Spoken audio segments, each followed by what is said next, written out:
Bonjour à tous. Aujourd'hui, Béatitude donne la parole à Stéphanie Valla, qui est magnétiseuse, médium et qui propose donc des soins énergétiques. Tout à fait. Nous sommes, Stéphanie, dans ton cabinet. Oui. Regardez comme c'est beau. Enfin, moi qui y suis, je peux vous dire que c'est très beau et très paisible, très apaisant. Alors, Stéphanie, prendre soin des autres, c'est pas nouveau pour toi, hein. Non. Tu as eu une carrière de 23 ans dans le milieu hospitalier, tu as Oui. été aide-soignante puis infirmière. Oui. Qu'est-ce qui, à un moment donné, t'a donné envie de passer à autre chose, c'est-à-dire d'accompagner les autres différemment? Déjà, tout ce qui est, on va dire du soin, on va dire, corporel, voilà, j'ai fait ma part des choses dans le domaine, avec une belle connaissance, anatomique. Mais, ce qui m'a poussée aujourd'hui à ouvrir mon cabinet qui aujourd'hui, ça fait 3 ans maintenant qu'il est ouvert, c'est surtout, ce manque d'humanisme, aussi dans le milieu hospitalier. Se prendre soin qui n'était pas à la hauteur de ce que je suis intérieurement. Mmh. Voilà. Je voilà, j'ai pas pu être, réellement qui je pouvais être pendant les soins.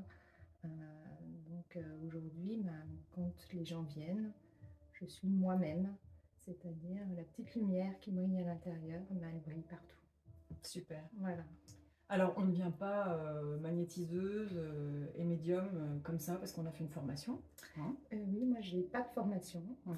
Personne dans ma famille n'a ces capacités-là, en fait. Je les ai depuis petite. Depuis petite, c'est ancré en moi comme une deuxième famille où on m'apprend des choses. L'univers m'apprend des choses. Alors, il n'y a pas d'entité, il n'y a pas de défunt, il n'y a pas tout ça. C'est l'univers, les énergies, la subtilité est venue à moi tout le temps, en fait, au quotidien, tout le T'as rien temps. demandé, quoi, en J'ai fait. T'as rien rien demandé, demandé, mais non. c'est venu. Mm. Oui, et j'ai su, on va dire, l'accueillir, prendre, les mettre au fond de moi, et puis me dire un jour je m'en servirai. Oui, parce que souvent, quand on lit les récits de médiums, on a des gens qui ont eu très peur enfant de ce qu'ils Ah oui. percevaient, parce que c'est pas toujours Mhm. très fun quand même, Mhm.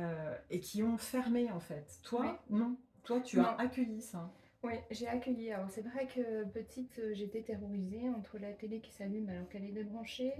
Euh, Quand je m'endormais le soir, donc on avait une chambre avec ma sœur, on était dans la même chambre. Moi, je m'enfermais de 15 000 doudous sur moi et il y avait juste mes yeux qui dépassaient de la couette parce que sinon, dès que je sortais une jambe, un bras, et ben on me touchait. Et je voyais plein de gens autour de mon lit, toutes les nuits. Toutes les nuits, j'entendais des sons, des bruits particuliers, des bruits de pas. Et puis, quand j'avais 4 5 ans, toutes les nuits avant de m'endormir, j'étais terrorisée parce qu'il y avait un bruit particulier. Et ce bruit-là, je l'ai retrouvé que l'année dernière. C'était le bruit du tambour Chamanique. chamanique. Et Ah, oui. génial. Et moi, je pensais que c'était la mort qui venait me chercher toutes les nuits. Ah Donc, oui. euh, Ouh. donc voilà, c'était particulier et j'étais terrorisée par les loups. Et le loup est un de mes animaux Totem. totems. Ah, bienvenue. C'est le Voilà. mien Ah bah voilà. aussi. Et comment tu inclus ce don dans ton accompagnement aux autres? Comment ça se passe exactement, toi? Quand on vient te voir, comment ça va se passer quand on vient te voir? Alors, quand on vient me voir, c'est assez simple. Je me présente, je vais dire comment je vais faire le soin, comment je vais analyser, on va dire, avec mes capacités, on va dire, subtiles, le corps, l'âme, les énergies qui entourent la personne. Je ne demande surtout pas pourquoi vous venez, je ne veux pas savoir. Ouais, donc on peut pas venir te voir quand on va chez le médecin en disant j'ai mal là, j'ai mal au dos, j'ai de l'eczéma, Non. Sauf en cas de brûlure ou pour des verrues. Hmm, L'eczéma, oui, on peut me le dire, comme ça je fais s'il y a juste ça, ou que les hmm. gens viennent que pour ça, ou une douleur aiguë, une sciatique. Oui, ça, faut le dire, comme ça je passe directement, je check pas tout. Ouais, ok. Sinon, non, sinon je vais aller rechercher les maux de l'âme et les maux du corps. Alors j'ai une particularité, c'est que j'ai la clairvoyance, j'ai le Mhm. troisième œil. Je suis un canal de connexion, je reçois des informations sous forme d'images, de flash. Je peux avoir des ressentis, des émotions aussi. et j'ai le don de clairsentience, la capacité à ressentir les maux du corps et de l'âme. C'est-à-dire que si tu as mal, par exemple, au genou, on va me faire mal au genou. Si tu as mal là, sur le côté, moi, je vais te dire, ben, c'est les sacs de tristesse qui se sont remplis, ça fait mal au Mmh. dos. Et tout ça, en fait, tant que je ne l'ai pas dit, on continue de me faire mal. D'accord. Voilà. La seule particularité, c'est que, alors j'ai pas tout compris, c'est que quand on me donne l'information, on peut me faire mal à l'épaule droite et tu peux avoir mal au gauche. C'est Ah. inversé. Ah oui, c'est comme si on se regardait un petit peu dans un miroir? Ouais, c'est comme si qu'il y avait quelque chose au-dessus et on me donnait l'information, mais que c'était voilà, Inversé. inversé. Mmh. Ouais, c'est C'est marrant. assez particulier. Donc voilà. Donc, et puis, du coup, je scanne le corps avec mes mains, je ressens, je vois. Donc au début, je vais dire tout mon ressenti. Voilà, si je me trompe, je me trompe. Mmh. C'est pas grave. Euh, j'ai pas d'ego, je suis moi. Et l'erreur est humaine, comme on dit. Et je vais traiter le corps, je vais ouvrir tous les chakras, tout ce qui est bloqué. Je vais séparer l'âme du corps. L'âme, c'est tout ce qui est émotionnel. Elle se situe dans notre ventre. Les scientifiques disent que c'est le deuxième cerveau. Oui. Pour moi, c'est le premier, D'accord. puisque quand on est jusqu'à 10 ans, tous nos sens sont ouverts. On est perceptible à l'univers, au guide, aux défunts. Les enfants peuvent voir, ressentir. Mais dans la vie, quand on grandit, eh ben, on doit être à l'image des autres. On doit être à l'image d'une société, parce que sinon, on se sent exclu. Et du coup, on n'est plus nous-mêmes. Notre âme, qui est composée d'un peu d'amour, un peu d'anxiété, un peu de stress, elle est équilibrée quand on vient au monde. Et ben, quand on grandit, cette âme-là, on l'enferme dans notre ventre. Et plus on l'enferme, plus les maux du corps, les maux de l'âme et du corps, et ben on va dire, ça s'extériorise. D'accord ? D'accord. Plus on a de colère, moins on respecte ça, plus on en aura. Si on a le droit d'être triste, on a le droit d'être en colère. Il faut respecter qui on est et ce qui se passe. Plus on respecte ça, plus le corps en fait devient fluide, plus c'est appréciable de vivre en fait. Voilà. Donc je sépare l'âme, je sépare le corps, je nettoie l'âme, je nettoie le corps, je regarde, on boit tout le monde. Et hop là, Et hop là, emballé, c'est pesé. c'est pesé. Donc je communique aussi avec les défunts. Ouais. Je demande toujours s'il y a un défunt. Donc la particularité, c'est que quand il y a un défunt, je touche la personne qui est allongée et il y a le froid glacial qui arrive. Ça me gèle les mains, les jambes et le nez. Ok. Et donc je fais sentir aux gens que je suis passée du mode bouillant magnétiseuse au mode ben, le défunt est là. Et pour me montrer qu'ils sont là, pour pas que je les oublie, ils me glacent de partout. Et c'est quelqu'un qui vient rendre visite au consultant? Oui, toujours. D'accord. Et je ne fais pas de consultation médiumnique parce que je n'ai pas que cette capacité-là, en fait. Si je devais faire ça tout le temps, oui, je le ferais comme beaucoup de grands médiums, mais c'est pas une... Moi, j'ai envie de prendre la personne dans toute son intégrité. Donc le défunt, s'il vient, c'est qu'il a quelque chose à faire, un message à passer, dire. et que la personne, elle est prête. Mmh. Voilà. Si on appelle un défunt et que la personne n'est pas prête, ça peut être très bouleversant. Ouais. Donc s'ils viennent, il y a des défunts qui viennent pour se justifier de pourquoi ils se sont suicidés, alors que la personne qui est là cherche toujours le pourquoi. Et ben, là, on vient dire, ben voilà, j'avais un cancer, je voulais pas être dégradée, je voulais pas finir avec un tuyau dans la gorge, voilà. Ce qui peut complètement se comprendre. Et ouais, et du coup, ça vient apporter un immense soulagement à la personne. Après, c'est hyper bouleversant, hein, parce que voilà, on ne peut pas prouver que ce que je dis, c'est vrai. Mais si la personne recherche dans les dossiers médicaux, elle trouvera. Et puis de toute façon, je pense que quand c'est juste comme ça, tu le sais, tu le sens de toute façon. Oui, tout à fait. Alors, on va regarder un petit peu tout ce que tu proposes. Je vais lister et puis on reviendra peut-être sur certaines choses. Donc, tu peux gérer les problèmes cutanés, tout ce qui est acné, eczéma, psoriasis, zona, verrues, toutes ces choses-là. Oui. On reviendra après sur la brûlure, enfin le fait que tu barres le feu. Tu t'occupes également des troubles intestinaux, donc tout ce qui est ulcères, spasmes, candidose, colite, constipation, brûlure d'estomac et Mmh. j'en passe. Parce que Mmh. là, il y a tout un Il y a un tout beau mystique. oui, ça va, il y a toute une littérature, hein, les troubles intestinaux. Les troubles articulaires et ostéotendineux, Mmh. entorses, fractures, maux de dos, tendinite, torticolis, rhumatisme. Oui. Les troubles gynécologiques, donc quand on a Endométriose. des absences de menstruation, des Mmh. règles douloureuses, l'endométriose, des problèmes de fertilité. Oui. J'ai été chez une Alors collègue oui, infirmière, OK. donc qui m'a expliqué, ben écoute, moi je peux plus avoir d'enfant, j'ai pris des médicaments, enfin des contraceptifs qui font que ben, aujourd'hui c'était un test et que ben, ça m'a flingué en fait à Mmh. l'intérieur. Et j'ai dit, bah écoute, viens, on fait, voilà, essaye, tu verras si ça fonctionne. La première séance, je lui ai déclaré ses règles. La deuxième séance, je lui ai dit, tu tomberas enceinte, mais ça sera pas, il ne pourra pas s'accrocher. Et j'ai dit, la troisième sera la bonne. Aujourd'hui, son petit, il a 6-7 mois. Oh là là, Donc voilà. génial. Mm. Donc là, tu as soigné, pareil, un mal de l'âme Oui, qui avait une incidence sur le corps, du coup. C'est ça? exactement. Ok.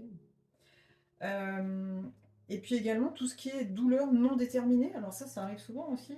Oui, fibromyalgie par Ouais. exemple, tout ce qui est endométriose qui rentre un petit peu dans les cases du médical où c'est compliqué de savoir pourquoi on a Ouais. ça, hein.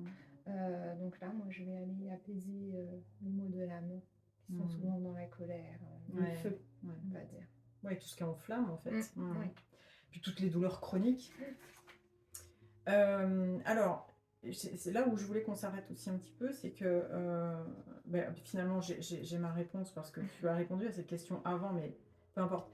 Tu t'occupes aussi de tous les troubles qui sont liés à la psyché, c'est-à-dire l'anorexie, la boulimie, la déprime, la dépression, la fatigue chronique, le stress, les insomnies, les maux de tête, les migraines, c'est pas la même chose. Oui. Mais en fait, comme tu disais que tu soignais les maux de l'âme pour soigner les maux du corps, ben, je comprends mieux maintenant comment tu peux agir. C'est-à-dire que c'est... Parce que, en fait, quand on s'imagine magnétiseur, on s'imagine, tu vois, une sorte de magnétisme dans les mains qui va soigner les maux du corps. Les aimants, tu vois. quoi. Tu vois. Voilà. Sauf que d'un coup, on se dit, mais ok, mais pour la psyché, comment ça fonctionne, tu vois? Et bien en fait, tu La as répondu psyché, à la c'est question. l'âme. Quand tu dis, tu sépares l'âme, le corps, tu soignes l'âme, ça le corps. Et hop, tu remets les deux. Voilà. Et en fait, quand on a par exemple des peurs, des grosses phobies, c'est parce Ouais. que dans une vie antérieure, on est mort, par exemple, noyé. Donc on a peur Peur de l'eau. Voilà. Et tout ça, en fait, l'âme, elle fait plusieurs vies. Et elle a une seule, enfin, elle a plusieurs mémoires, mais il n'y a qu'une seule âme, en fait. Notre âme, où on est dans ce corps aujourd'hui, elle a peut-être 150 vies, on peut en avoir 5, ça dépend du degré d'évolution. Voilà. Donc on cumule un petit peu des mémoires et Oui. certaines vont plus comment dire, se révéler à nous dans cette vie-là. On ne sait pas trop pourquoi d'ailleurs, mais... Bah, en fait, on a un chemin à suivre. Et quand on a compris le chemin, l'évolution, elle se fait tranquillement, parce que la vie est une expérience. C'est comme un jeu vidéo. Si on ne comprend pas, on fera game over. Ouais. Si le destin, l'univers, nous dit, comprend que ben, finalement, on ne comprendra pas cette vie-là, on mourra jeune. Voilà. Okay. Par contre, s'il y a encore un peu d'espoir qu'on comprenne, voilà, et à chaque fois on évolue, on augmente des paliers. Et pour augmenter ces paliers, l'âme a une mémoire, pour pas qu'on retourne au plateau zéro en fait. Ouais, c'est ça. Voilà. Ok. Donc tu es aussi, alors non, oui, enfin tu es aussi barreuse de feu, comme on dit. Donc on peut faire appel à toi dans quelles circonstances par rapport à ça? Alors tout ce qui est brûlure d'urgence, on va dire, tu brûles avec ta bouilloire, tu m'appelles. Et tu le fais à distance du coup? À distance. Okay. Et puis après, s'il faut venir au cabinet, on peut venir. Tout ce qui est brûlure au laser pour des tatouages. Ah, oui. Ça, j'ai fait ça il n'y a pas très longtemps. Et tout ce qui est radiothérapie. Tout ce qui est issu, on va dire, du cancer, où les soins sont un petit peu trop... C'est un peu agressif, on va dire. Tout à fait. Donc, ouais, donc tu peux du coup accompagner les personnes qui sont en traitement. Oui, pour pouvoir apaiser un peu leur souffrance. Puis tout ce qui est aussi tout ce qui est des effets secondaires, hein, aussi des traitements de chimiothérapie, c'est-à-dire que les gens qui ne peuvent plus manger, plus boire, je vais travailler là-dessus. D'accord, Voilà. ok. Et j'allais dire, et enfin, parce que Oui. tu fais beaucoup de choses, enfin, il y a beaucoup de domaines quoi, dans lesquels tu interviens. Tu accompagnes également les personnes en fin de vie. Oui. Alors, qu'est-ce que tu fais? Qu'est-ce que tu leur apportes? Comment tu les accompagnes? Pour tout ce qui est personne en fin de vie, c'est aider l'âme à partir tranquillement du corps sans mémoriser les douleurs du corps. Parce que Ah, on peut, l'âme, si le corps et l'âme restent toujours accrochés, l'âme va mémoriser la douleur du corps. Donc l'âme partira pas, on va dire, va pas pouvoir s'élever. D'accord? Elle restera avec cette douleur. ouais, Donc mais j'ai déjà eu des partir guidances comme ça. sereinement, Mm. voilà. Alors je fais toujours ça parce que je dois s'en va. Et Généralement, on part là-bas. Voilà. voilà. Et du coup, ça permet d'être apaisé. Mm. Voilà. J'ai déjà eu une guidance comme ça de la part d'une amie médium qui, c'est à propos de mon grand-père d'ailleurs, qui disait qu'il était toujours en train de soigner sa jambe. Alors, il n'était pas du tout au courant qu'il était parti avec une jambe malade, il aurait fallu couper d'ailleurs, normalement. Et il me disait, voilà, je suis encore en train de soigner ma jambe. Il avait encore mal, apparemment. Oui, Et ça m'avait beaucoup interpellée, bouleversée aussi, de me dire, ah bah mince, on part avec nos douleurs. Alors, mais pas forcément du coup. Si on peut tomber sur quelqu'un de bienveillant comme toi, Exactement. qui aide, Exactement. Et une fois, j'avais un défunt qui est venu pour une dame. Et en fait, il n'est pas venu du tout pour elle. Il est venu pour que je passe son âme. ok. Il m'a dit, j'ai gardé la douleur en fait du cancer. Ah, Et ouais. il était dans le tourment de ça. Et je lui ai fait partir. Voilà, parce que je suis aussi passeuse d'âme. Passeuse d'âme aussi. Voilà, Waouh. tout ça. Bon, ouais, beaucoup de choses. Hein. Oui, beaucoup de choses. Et bon, mais en tout cas, moi j'aime pas ce mot tester. Je vais pas tester, je vais juste. Tu vas t'atteler. Ouais, en fait, c'est juste parce que moi j'ai besoin de toi Oui. aujourd'hui. Donc voilà, donc je vais faire une séance avec toi et donc je témoignerai avec grand plaisir également Merci. suite à cette séance avec toi. Voilà. Où est-ce que les gens peuvent te trouver? Je suis là, hein, donc je devrais pouvoir le dire. 10 rue des Glaïeuls à Merci. sur Tille. Sur Tille. C'est ça? Voilà, exactement. Ah, C'est pas très loin de Dijon. Voilà, 20 minutes de Dijon Nord. Ouais. Où j'ai un cabinet qui est même chez moi. Après, on me retrouve assez bien sur Google. On tape mon nom, Vala Stéphanie, V-A-2-L-A, et non pas de T. Il y a 2 L comme les anges, m'a dit, et Vala, Voilà. Ah, mais on en avait parlé de ça. guide par l'univers. Bon, ben voilà. Exactement. Et après, on trouve facilement mes coordonnées. De toute façon, je vous mettrai sous la vidéo les coordonnées de Stéphanie, son adresse, son numéro de téléphone et l'adresse de son site internet pour que vous puissiez aller voilà, regarder un petit peu tout ce qu'elle fait, même si on a dit le principal ici. Ouais. Voilà. Merci beaucoup Stéphanie. Bah, merci à toi. Au revoir et à bientôt. Au revoir.